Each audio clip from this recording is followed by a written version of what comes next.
Lahat po ng proyekto sa kada distrito, taon-taon, dumadaan sa tanggapan ni Yusek Cabral.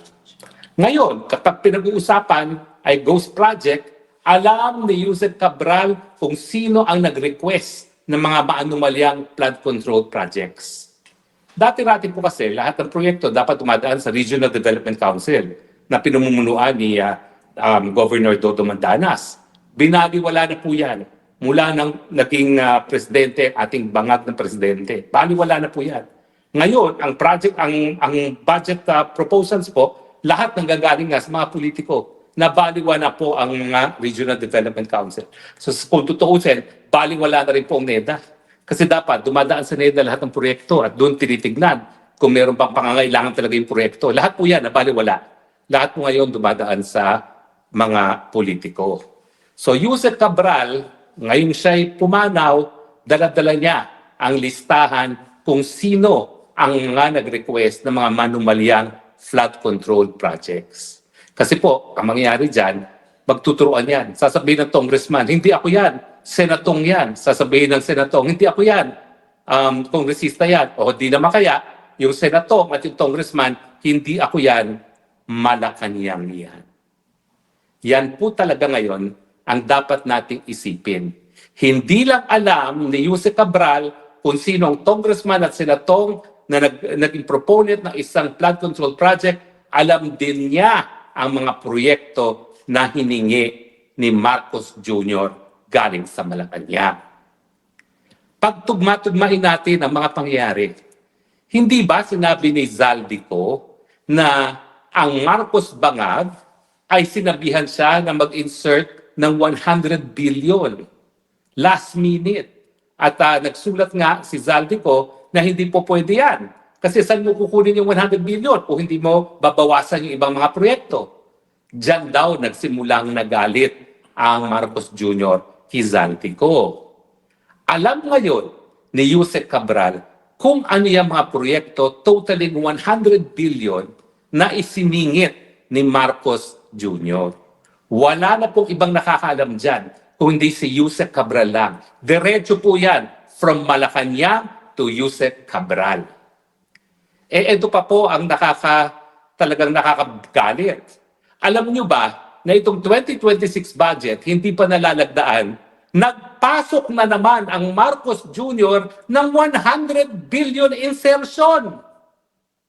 At sa 100 billion ng mga proyektong yan, tanging si Yusek Cabral lamang at si Bangag Jr. ang nakakaalam kung ano-ano yung mga proyektong yan.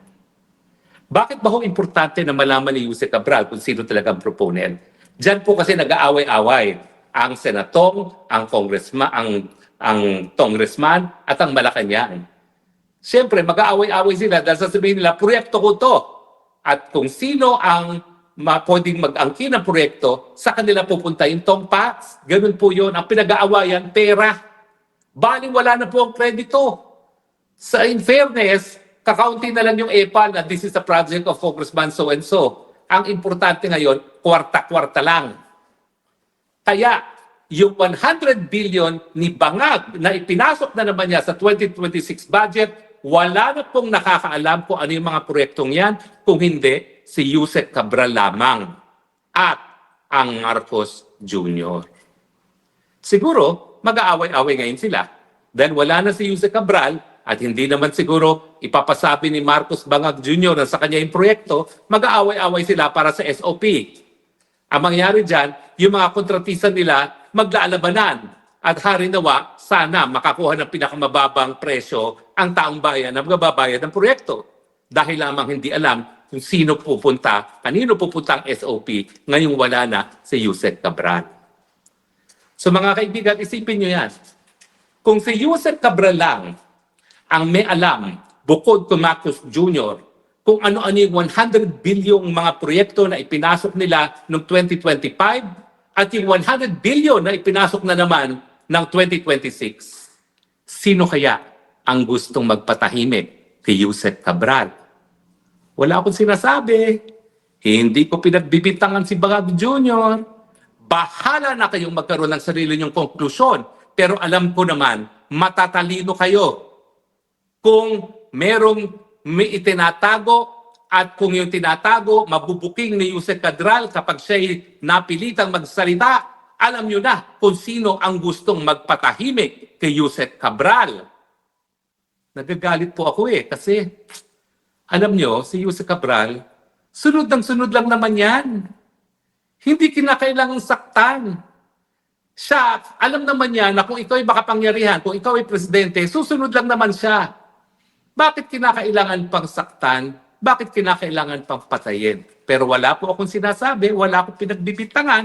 Ang sinasabi ko, kayo ang maghusga. Sino ang makikinabang kung mapapatahimik si Yusek Cabral ngayong may aligasyon na merong 100 billion na insertion ng Marcos Jr., hindi lang noong 2025 national budget, kung hindi na rin yung 2026 national budget. Pero siyempre, marami pa rin mga naisang patahimikin. Nung gusto nilang diinan si Pulong Duterte, ang tinawag nila si Yusek Cabral na nag-certify. Merong ang 52 billion ang Pulong Duterte. Pero, nung lumalabas na meron din 56 billion ang distrito ni Sandro Marcos, si Yusek Cabral din ang nagkumpirma. Meron din 26 billion si Sandro Marcos. So, ang pinaglalabanan na lang, hindi yung kung nakakakuha ng malaking pondo ang mga anak ng presidente, siguro maintindihan na natin kung bakit yung distrito ng mga presidente makikinabang kapag ang isang distritong yun ay maging presidente. Kung hindi, ano ngayon yung mga proyekto ng mga anak-anakan na ghost or substandard or honest to goodness? Ang sinasabi ko lang naman, ako, miski 52 billion yung pipulong, ako'y nakadaan na doon sa coastal road ng Davao. At nakita ko talaga na parang naging first world ang Davao in such a short period of time dahil doon sa mga infrastruktura na pinatupad through the office of Congressman Pulong. Ako naman po nanggaling din sa Ilocos Norte. At ako naman po ay wala akong nakitang mga bagong proyekto dyan sa Ilocos Norte. Pero napakadali po makahanap nito mga proyektong ito. Hanapin nyo lang kung nasan yung coastal road. Maintindihan nyo na kung saan ginamit ni Pulong Duterte yung 52 billion. Back to Catalina Cabral, alam din po niya kung ano yung mga maanumalyang proyekto, ano yung mga ghost project, ano yung mga substandard project, at kung sino talaga ang nakinabang. Ibig sabihin, kung napasalita si Yusek Cabral, napakadali po nating litisin yung mga politiko, kasama na po siguro yung mga taga-Malacanang na nagkaroon ng ghost project at substandard projects.